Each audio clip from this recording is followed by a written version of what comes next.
हमारे आसपास की चीजें जिन्हें माइक्रोस्कोप में देखने के बाद आप भी बोलोगे वीडियो बहुत ज्यादा इंटरेस्टिंग होने वाली है, इसलिए चैनल को अभी से सब्सक्राइब कर लो और रूम की लाइट्स ऑफ करके फटाफट पॉपकॉर्न लेके बैठ जाओ, क्योंकि इतनी इंटरेस्टिंग वीडियो को आप स्किप ही नहीं कर पाओगे। नंबर 1, एक चींटी जो नॉर्मल आंखों से देखने पर बहुत ही मासूम और प्यारी दिखती है, लेकिन माइक्रोस्कोप में वही चींटी कुछ ऐसी दिखती है जैसे कि कोई मॉन्स्टर हो। आप जितना ज्यादा जूम करते जाओगे ये उतनी ही और ज्यादा डरावनी होती जाएगी। नंबर 2, देखो आप लोगों ने भी अपने स्कूल में वॉल पेन का यूज तो बहुत किया होगा, लेकिन आप में से बहुत कम लोगों ने ये सोचा होगा कि आखिर इसमें से इंक निकलती कैसे है। तो देखो वॉल पेन को जब जूम करके देखा गया तो पेन के आगे एक गोल बॉल नजर आई जो कि लिखते टाइम घूमती रहती है। इस बॉल की वजह से ही इंक पेन से पेपर पर ट्रांसफर होती है। वैसे आपको शायद ये नहीं पता होगा कि वॉल पेन का नाम इस छोटी सी वॉल की वजह से ही वॉल पेन पड़ा है। नंबर 3, आपने भी घर पर या सिनेमा हॉल में पॉपकॉर्न जरूर खाए होंगे, लेकिन ये बात मैं यकीन के साथ बोल सकता हूँ कि आपने पॉपकॉर्न को कभी बनते हुए नहीं देखा होगा, क्योंकि ये तो आप जानते हो कि पॉपकॉर्न को बनाने के लिए मक्की के दानों को किसी मजबूत बर्तन से ढकना पड़ता है ताकि वो बाहर ना आए। लेकिन आज मैं आपको यही मक्की से पॉपकॉर्न बनने की प्रोसेस दिखा सकता हूँ, बस अगर आप इस चैनल को सब्सक्राइब करके एक छोटा सा कमेंट करें तो। नहीं देखो कौन से पॉपकॉर्न बनने की प्रोसेस कितनी अमेजिंग होती है, और स्लो मोशन में तो ये और भी ज्यादा माइंड ब्लोइंग लगती है।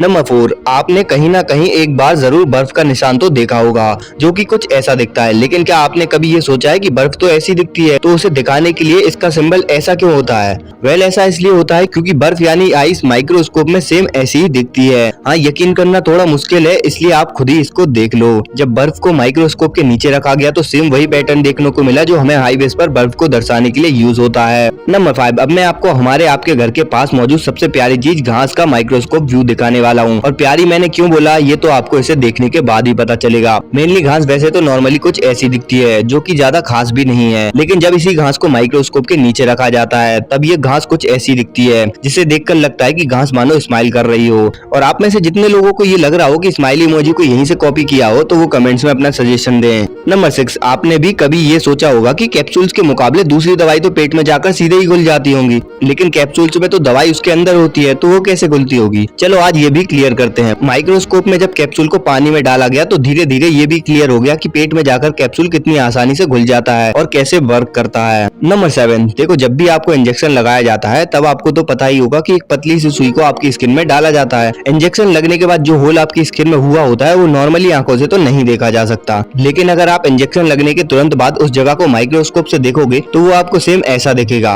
और हाँ, जब कभी आपको कोई मच्छर भी काटता है तब वो भी आपकी स्किन में सेम ऐसा ही होल कर देता है जो सिर्फ माइक्रोस्कोप से देखने पर ही दिखता है। वैसे माइक्रोस्कोप में नॉर्मल मच्छर भी इतना बड़ा दिखता है और जिस सुई से ये खून चूसता है वो भी माइक्रोस्कोप में इतनी बड़ी और मोटी दिखती है। वैसे मच्छर के पास ऐसी एक नहीं बल्कि 4 से 5 सुई होती हैं। नंबर 8, जब भी हमें किसी छोटी सी चीज का कंपैरिजन करना पड़ता है तो सबसे पहले हमारे दिमाग में सुई धागा आता है, तो इसका माइक्रोस्कोप व्यू तो बनता है। देखो सुई और धागा वैसे तो नॉर्मली ऐसे दिखते हैं जो कि आपने भी देखे होंगे, क्योंकि ये दोनों चीजें सभी के घर में आराम से मिल जाती हैं। लेकिन जब इसी सुई को माइक्रोस्कोप से देखा जाता है तो ये सुई इतनी बड़ी दिखती है कि लगता है कोई लोहे का पोल हो, और माइक्रोस्कोप में सुई के अंदर लाखों धागे दिखने लगते हैं। यानी कि नॉर्मली सुई में दिखने वाला वो एक धागा माइक्रोस्कोप में अकेला नहीं होता, बल्कि लाखों हजारों धागों के साथ अपनी अलग ही दुनिया बनाए रहता है। नंबर 9, अगर मैं आपसे बोलूं कि ये देखकर बताओ क्या है तो आप बोलोगे इसमें इतना खास क्या है, ये एक बर्फ का टुकड़ा ही तो है। पर आप गलत हो, क्योंकि ये कोई बर्फ का टुकड़ा नहीं बल्कि नमक है, जो कि माइक्रोस्कोप में देखने पर कुछ ऐसा दिखता है ना अमेजिंग?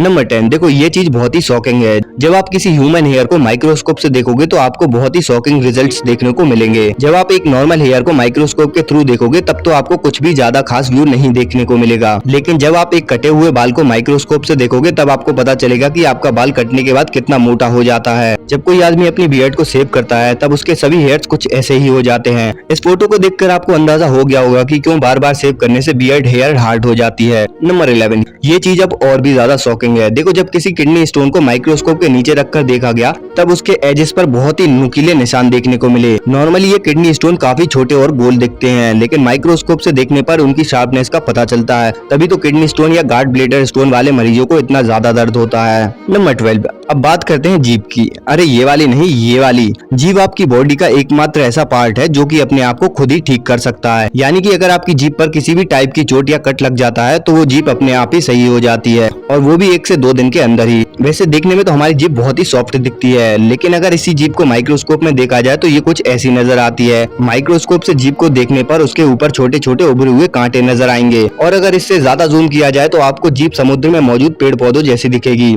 ये उठे हुए कांटे या दाने जैसी चीज ही आपके टेस्ट बर्ड्स होते हैं, जिनकी वजह से ही हम किसी चीज का टेस्ट पता कर पाते हैं। इस वीडियो में बस इतना ही। अगर वीडियो अच्छी लगी हो तो प्लीज एक लाइक और चैनल को सब्सक्राइब करना तो बनता है।